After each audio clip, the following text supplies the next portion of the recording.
नमस्कार दोस्तों, स्वागत है एक बार फिर से आपका अपने प्लेटफॉर्म योगेंद्र टाइम्स पर।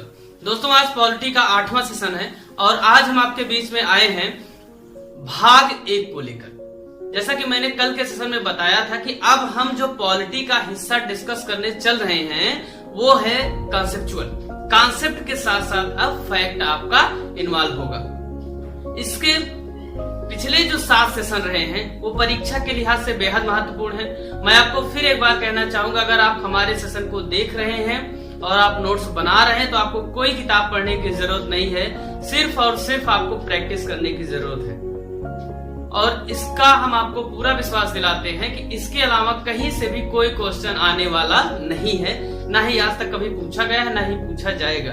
क्योंकि मैंने पहले ही आपको बताया था कि हमारे इस सेशन में एनसीईआरटी, लक्ष्मीकांत, दृष्टि आईएएस, ध्येय आईएएस, वाणी प्रकाशन के साथ साथ घटना चक्र के 1992 से लेकर अभी तक के प्रश्नों का संग्रह शामिल है। तो इतने बड़े पैमाने पर आप अध्ययन कहीं नहीं पाने वाले हैं इस चैनल के अलावा। इसीलिए इस सेशन को पूरा देखें और बने रहे हमारे साथ ही साथ ज्यादातर लोगों को जोड़े, इससे शेयर करते रहे सेशन को, जिससे वो भी इसका लाभ ले सके। आइए दोस्तों, शुरू करते हैं आज के सेशन। कल के सेशन में हमने बात की थी प्रस्तावना की।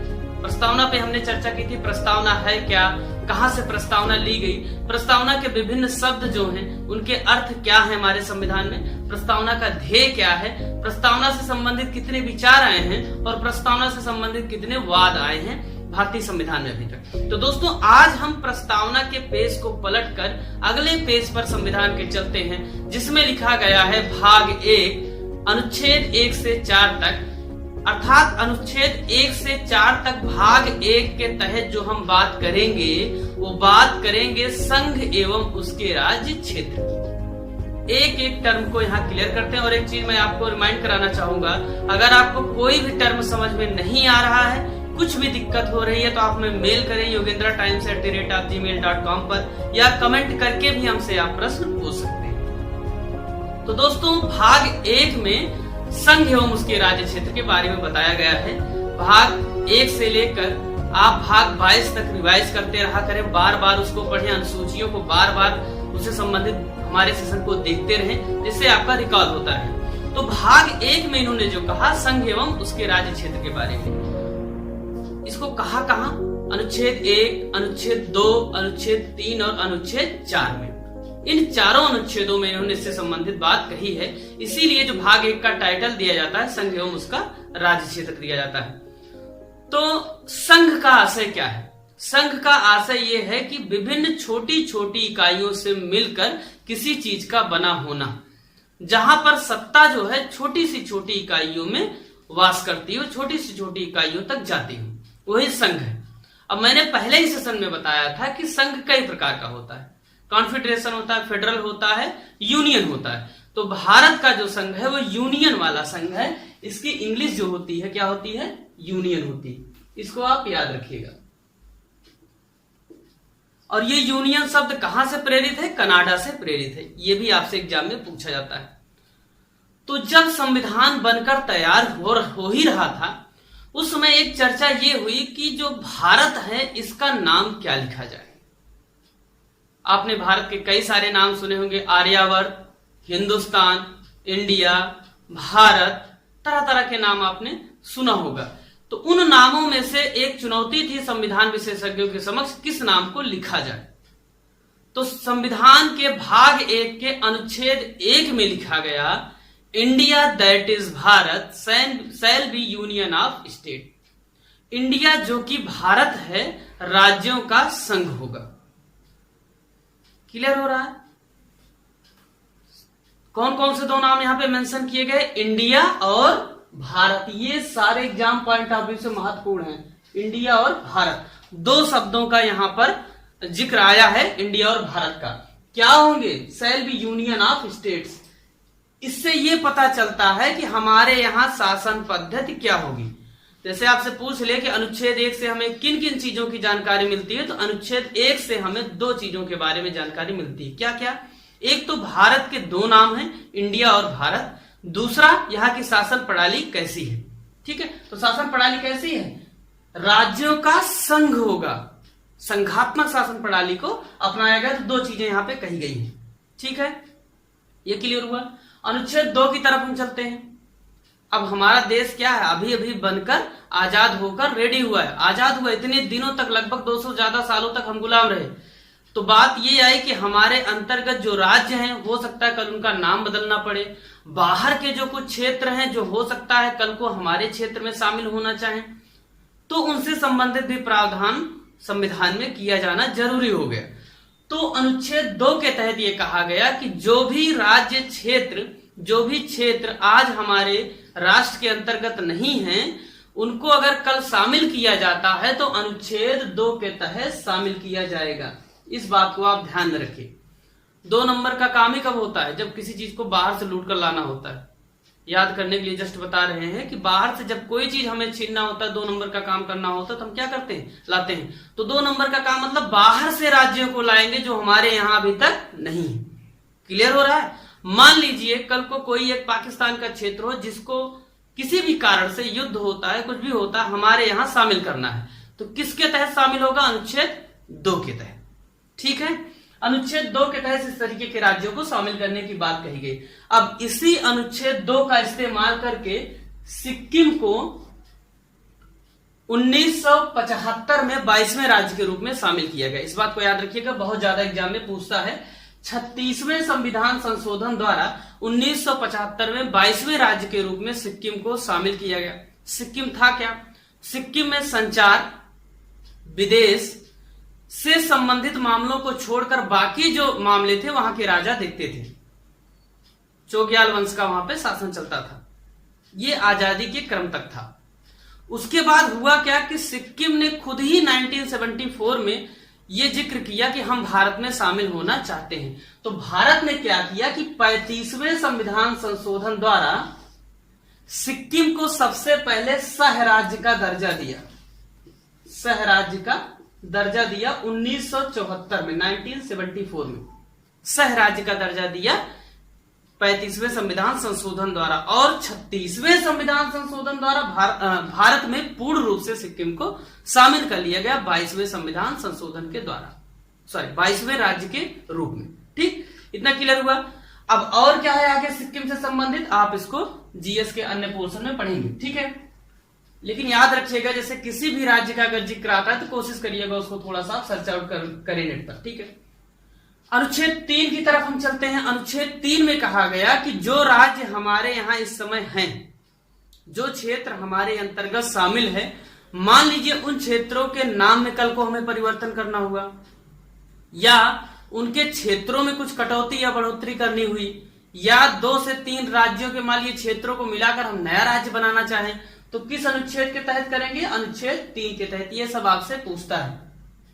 अब यहां ध्यान देने वाली बात जो सबसे ज्यादा है कि अनुच्छेद 2 और 3 के तहत जिन भी राज्यों को हम शामिल करेंगे वो सब साधारण बहुमत से किए जाएंगे।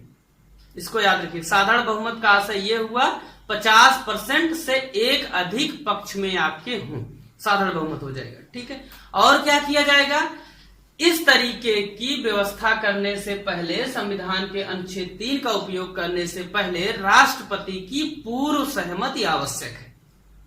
ठीक, दूसरी बात क्या करना है, मान लीजिए किसी राज्य के नाम में परिवर्तन करना है, उसके सीमा क्षेत्र में परिवर्तन करना है, तो करेंगे क्या, हम उस राज्य क्षेत्र से संबंधित विधानमंडल को राष्ट्रपति के माध्यम से सूचित किया जाएगा कि हम आपके यहां इस नाम को बदलना चाहते हैं, आप सहमत हैं कि नहीं, अपनी राय दें।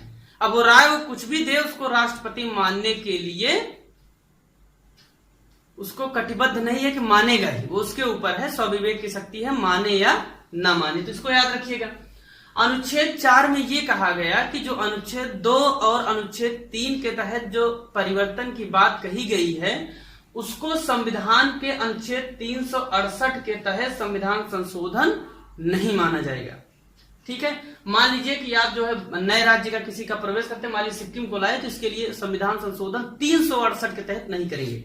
ठीक है, दूसरा मान लीजिए किसी का नाम बदले या नए राज्य का गठन करे, छत्तीसगढ़, उड़ीसा, झारखंड देखेंगे आप, तमाम राज्य ऐसे जो बाद में बने, उत्तराखंड बाद में बना, आप उत्तर प्रदेश देखेंगे नाम बदलता चला गया। तो इससे संबंधित जो परिवर्तन करने हैं उसको ऐसा नहीं है कि आप 368 के तहत करेंगे, उसको सामान्य रूप से करेंगे। ठीक, अब यहाँ एक बार फिर से आपको रिकॉल करवा दे, 368 में क्या है, संविधान संशोधन है जो कि दक्षिण अफ्रीका के संविधान से प्रेरित है और भाग 20 में इसका प्रावधान किया गया है। ठीक है, ये इतना अनुच्छेद 1, 2, 3, 4 आशा करते हैं आपको समझ में आ गया होगा। ठीक है, अब क्या हुआ भैया, हुआ ये कि इसी समय 1960 के दौरान ही एक पश्चिम बंगाल में क्षेत्र था बेरूबाड़ी नामक। ठीक, तो बेरूबाड़ी को लेकर भारत और पाकिस्तान के मध्य विवाद की स्थिति बनी हुई थी। हम राज्यों की स्थापना के क्रम में देखेंगे किस तरीके से यह विवाद आगे चलता है, और बाद में आप देखेंगे बांग्लादेश से संबंधित यही विवाद चला आता है जो भी 100वें संविधान संशोधन द्वारा सॉर्ट आउट किया गया जिसका। ठीक है, तो हुआ क्या कि बेरूबाड़ी नामक क्षेत्र को पाकिस्तान को देने की बात कही गई भारत द्वारा। अब यह मुद्दा चला गया सुप्रीम कोर्ट में। ले कौन गया, तत्कालीन राष्ट्रपति राजेंद्र प्रसाद जी। राजेंद्र प्रसाद जी ने यह कहा, सुप्रीम कोर्ट से पूछा, चूंकि राष्ट्रपति राय ले सकता है, उन्होंने कहा क्या संसद को यह अधिकार है कि वो किसी भारतीय क्षेत्र को किसी अन्य देश को सौंप सके। इस पे उन्होंने राय मांगी। तो इसमें हुआ ये कि सुप्रीम कोर्ट ने सलाह यह दी कि इस तरीके की किसी भी व्यवस्था से संसद को कोई व्यवस्था संविधान में नहीं लिखी गई है, अर्थात अगर कोई क्षेत्र किसी अन्य देश को देना है संसद को, तो उसे क्या करना पड़ेगा, संविधान में संशोधन करना पड़ेगा। ठीक, क्या करना पड़ेगा, संशोधन करना पड़ेगा। तो बेरूबाड़ी को पाकिस्तान को देने के लिए 9वां संविधान संशोधन 1960 में किया गया और बेरूबाड़ी क्षेत्र जो कि पश्चिम बंगाल में स्थित है पाकिस्तान को दे दिया जाता है। ठीक है, ऐसा प्रशासनिक सुविधा के लिहाज से किया गया। तो इसको आपसे पूछ सकता है बेरूबाड़ी कहां स्थित है, बेरूबाड़ीवाद किससे संबंधित है। ठीक, तो इसको आप थोड़ा सा ध्यान में रखिएगा। आगे क्या है, अब देखिए हमने अनुच्छेद से संबंधित सारी बातें कर ली। ठीक, भारत आजाद होता है 15 अगस्त 1947 को। भारत के साथ एक देश और बन रहा है, पाकिस्तान। भारत जिस समय आजाद हो रहा है उस समय स्थितियां ये है कि कुछ क्षेत्रों पर ब्रिटिश सरकार का नियंत्रण है तथा कुछ क्षेत्र देसी रियासतों के तहत शासन किए जा रहे हैं। देसी रियासतों की संख्या इस समय 552 है तथा ब्रिटेन द्वारा शासित क्षेत्रों की संख्या 9 है। ठीक है, मामला ये उस समय गरमाया जब भारत शासन अधिनियम जो स्वतंत्रता से संबंधित था, भारत स्वतंत्रता अधिनियम जिसको हम कहते हैं सामान्य भाषा में, 1947 में यह प्रावधान किया गया कि जो रियासतें पाकिस्तान में शामिल होना चाहे पाकिस्तान में शामिल हो जाए, भारत में शामिल होना चाहे भारत में शामिल हो जाए, या अगर वो स्वतंत्र रहना चाहती हैं तो स्वतंत्र भी रह सकती हैं। अब क्या हुआ भैया, अब तो भारत के जितने नेतागण थे वो क्या होने लगे, परेशान होने लगे। ये तो जो रियासतें स्वतंत्र हैं, वैसे भी भारत क्या है, अनेकता यहाँ बहुत ज्यादा है, विविधता यहाँ बहुत ज्यादा है, तो अलग अलग लोगों के अलग अलग मत हैं। तो तत्कालीन गृह मंत्री सरदार पटेल के नेतृत्व में रियासतों से संपर्क का एक अभियान चलाया गया।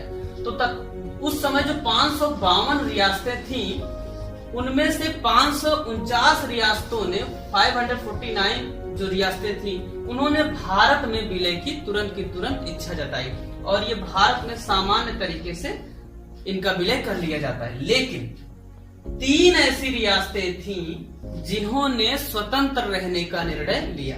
ये कौन कौन सी थी, जम्मू कश्मीर, जूनागढ़ और हैदराबाद। ये तीनों रियासतें बातचीत करने के लिए तैयार ही नहीं थी, कोई बात नहीं सुन रही थी। तो हुआ क्या, इनमें अलग अलग माध्यमों से इनको भारतीय राज्य क्षेत्र के तहत लाया गया। जैसे जम्मू कश्मीर को विलय पत्र पर सिग्नेचर करवा के क्या करवाया गया, भारत का हिस्सा बनवाया गया।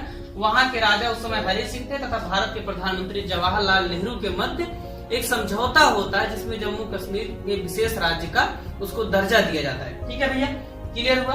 तो हरि सिंह और जवाहरलाल नेहरू के मध्य विलय पत्र पर सिग्नेचर होता है। इस तरीके से जम्मू कश्मीर मिला लिया जाता है भारत में। जूनागढ़ क्या था, जूनागढ़ में जनमत संग्रह करवाया जाता है। क्यों, क्योंकि यहाँ के जो नागरिक थे वो चाहते थे कि हम भारत में शामिल हों, जबकि यहाँ के जो शासक थे वो चाहते थे पाकिस्तान में शामिल। ठीक, तो शासक के विरुद्ध चूंकि जनता भारत के पक्ष में थी, जनमत संग्रह के माध्यम से इसको मिला लिया था। तो जूनागढ़ जनमत संग्रह, इसको याद रखिए, जूनागढ़ जनमत संग्रह। अब हैदराबाद रियासत आती है असदुद्दीन ओवैसी के खानदान वाली।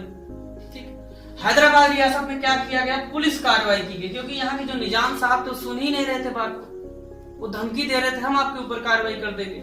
सरदार पटेल जी ने इसको क्या कर लीजिए, एटीट्यूड की बात आ गई, सरदार पटेल जी इस पे पुलिस कार्रवाई करते हैं और एक बड़ा ऑपरेशन चलाया जाता है, ऑपरेशन पोलो।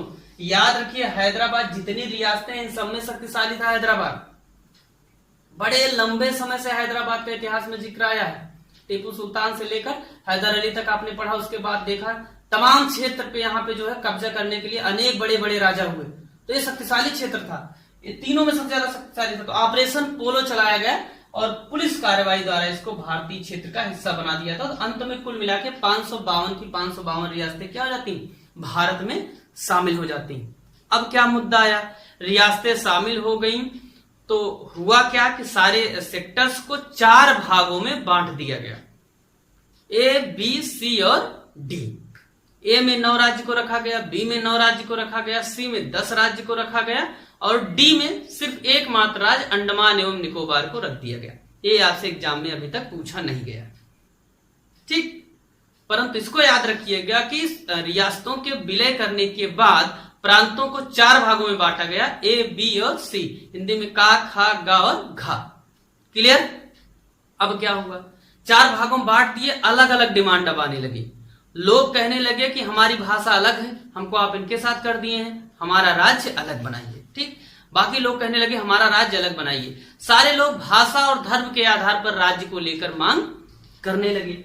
तो हुआ क्या कि सरकार ने इसी मुद्दे पर विचार करने के लिए जून 1948 में, याद रखिएगा जून 1948 में यस्केधर आयोग का गठन करती है।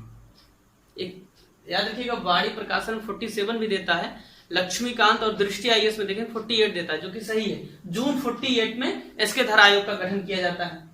देखिए यस्केधर आयोग ने क्या कहा कि राज्यों का जो गठन होना चाहिए वो उनकी भाषा के आधार पर नहीं होना चाहिए। क्यों? मान लीजिए आज आप किसी एक राज्य का गठन भाषा के आधार पर कर देते हैं, कल को क्या है, भारत विविधता भरा राष्ट्र है, सारे जितने राज्य हैं वो सबके सब क्या करेंगे, भाषा के आधार पर अपनी मांग करने लगेंगे कि हमको भी आप अलग राज्य बनाइए, ठीक। तो यस्केधर आयोग ने कहा कि भाषा के आधार पर गठन न करके इनका गठन प्रशासनिक आधार पर किया जाए, ठीक। उसके बाद इसके सुझावों पे उतना ध्यान नहीं दिया गया। कांग्रेस द्वारा एक अन्य समिति बैठाई जाती है, जेबीपी, जवाहरलाल नेहरू, ये वल्लभ भाई थे और ये पट्टाभ सीता रमैया, ठीक। तीनों के नेतृत्व में एक समिति बनाई जाती है दिसंबर 1948 में। चूंकि दिसंबर में यस्केधर कमेटी ने अपनी रिपोर्ट दी, उसके बाद जेबीपी कमेटी बैठा दी जाती है, ठीक। इसने क्या कहा, इसने भी कहा कि भाषा के आधार पर राज्य का गठन उचित नहीं है, प्रशासनिक आधार पर गठन होना चाहिए। क्यों? इसके पीछे सिर्फ एकमात्र कॉन्सेप्ट यही है कि भारत इतना ज्यादा विविधता समाहित किए हुए है कि एक भी राज्य अगर भाषा के आधार पर गठित हो जाता है तो बड़े पैमाने पर अन्य राज्य भी क्या करेंगे, डिमांड करने लगेंगे, ठीक है भैया। तो हुआ क्या, जेबीपी कमेटी की रिपोर्ट आती है।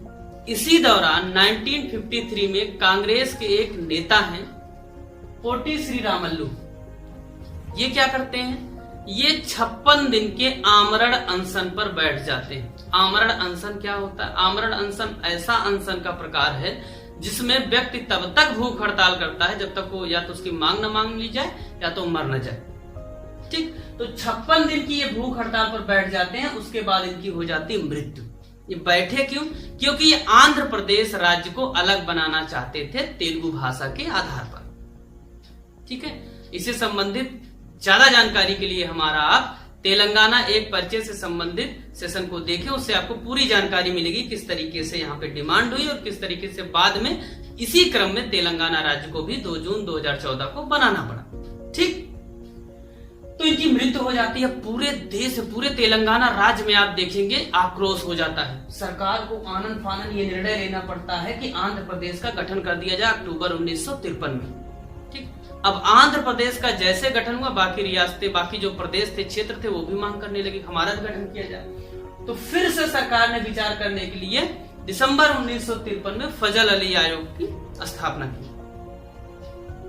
फजल अली आयोग इसमें याद रखिएगा 2 लोग और थे, के.एम. पडिक्कर और हृदयनाथ कुंजरू। ये भी पूछता है, के.एम. पडिक्कर और हृदयनाथ कुंजरू। ठीक, फजल अली आयोग में थे। फजल अली आयोग ने क्या कहा? इसने भी कहा कि राज्यों के गठन को प्रशासनिक आधार पर किया जाना चाहिए, ना कि भाषाई आधार पर। भाषाई आधार पर इसने कहा ज्यादा से ज्यादा बचना चाहिए, तभी करना चाहिए जब भाषा बहुत ज्यादा वहां पे डिफरेंस क्रिएट कर रही हो, नहीं तो प्रशासनिक आधार पर ही गठन किया जाना चाहिए, जो इसने प्राथमिकता दी जिस बात को। अब फजल अली आयोग ने अपनी रिपोर्ट दी, उसके बाद क्या किया गया? राज्य पुनर्गठन अधिनियम आया 7वें संविधान संशोधन 1956 के द्वारा। इसके माध्यम से क्या किया गया? 14 राज्यों तथा 6 संघ शासित राज्यों की स्थापना कर दी गई। ठीक है, ये आपसे एग्जाम में बहुत पूछता है। राज्य पुनर्गठन अधिनियम द्वारा कितने राज्यों की स्थापना की गई? 14 और 6 क्या थे? संघ शासित थे, 14 सामान्य राज्य थे। ठीक, इनकी स्थापना कर दी गई। तो आपने देखा किस तरीके से अनुच्छेद 1, 2, 3, 4 का इस्तेमाल करते हुए संविधान ने अपने विकास क्रम में 14 राज्यों तथा 6 केंद्र शासित प्रदेशों की स्थापना के बाद इस क्रम में आगे आप देखेंगे आज जो वर्तमान की स्थिति है 28 राज्य तथा 8 केंद्र शासित प्रदेश तक हम पहुंच चुके हैं। अभी हाल ही में जो फिलहाल बदलाव हुए, चाहे वो जम्मू कश्मीर से संबंधित हो, चाहे दादरा नगर हवेली एवं दमन दीव से संबंधित हो, उनको शामिल करते हुए हमारे यहाँ कितने राज्य हैं? 28 राज्य एवं 8 केंद्र शासित प्रदेश। तो यहां तक जो भी प्रश्न आपसे पूछते हैं उसको यहाँ पे दिया गया है, इससे ज्यादा आपसे यहां से कुछ नहीं पूछेगा। हमारा जो अगला क्रम होगा इसका, उसमें हम इन 14 तथा 6 राज्यों के अलावा जो वर्तमान में राज्यों की स्थिति है उसके बारे में चर्चा करेंगे, और साथ ही साथ ये भी जानेंगे कौन सा राज्य किस क्रम में स्थापित हुआ, जो वहां से महत्वपूर्ण प्रश्न पूछे जाते हैं। तो इस सेशन के साथ साथ अगले सेशन का भी आप इंतजार करिएगा। कल हम मिलते हैं नेक्स्ट सेशन के साथ, और अपने सुझाव हमें देते रहें। कोई भी सवाल है हमें yogendratimes@gmail.com पर मेल करते रहें, और कैसा लग रहा है सेशन ज्यादा से ज्यादा लोगों तक इसको शेयर करते रहें। बहुत बहुत धन्यवाद, नमस्कार।